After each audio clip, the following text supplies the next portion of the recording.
namin ng ilan sa ating mga kapamilya kung sila ba ay magbibigay ng limos kung may kakalabit sa kanilang awa. Ay, hindi ako nagbibigay ng limos sa pulubi. Binibigyan ko yung mga karapat-dapat na mabigyan. Naawa kasi ako lalo na sa mga bata. Oo, kulong ang magulang. Siyempre po, naaawa din po ako eh.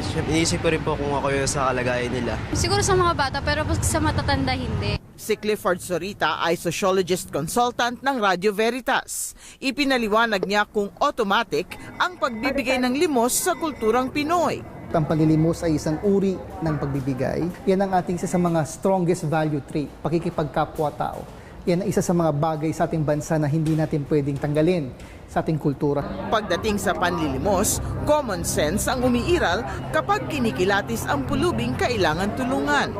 Urgency ng pagbibigay. Sapagkat ang mga Pilipino kasi, pag feeling natin na talagang life and death, yung sitwasyon kung saan kinakailangan tayong magbigay sa ating kapwa, tayo naman ay hindi nagdadalawang salita para magbigay. Yung persona ng pagbibigay. Alam natin kapag itong taong ito ay ginagawang hanap buhay na lang ang panglilimos. The last one is yung tinatawag natin, alam natin kasi kung may sindikato sa hindi sindikato. Biktima din naman yung mga bata o yung mga tatanda na ginagamit ng mga sindikato, biktima din. So, ang ginagawa ng mga kababayan natin para hindi na magbigay ng pera, pagkain ang binibigay.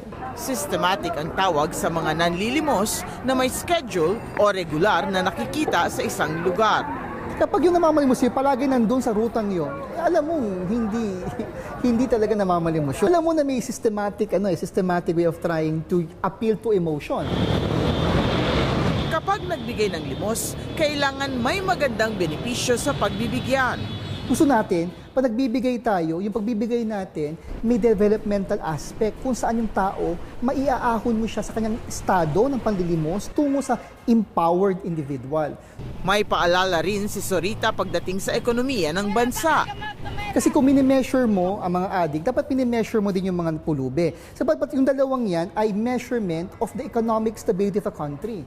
Dahil kung isang bansa ay tamang fundamentals sa economics, then there's no need para mamalimos sa kalsada.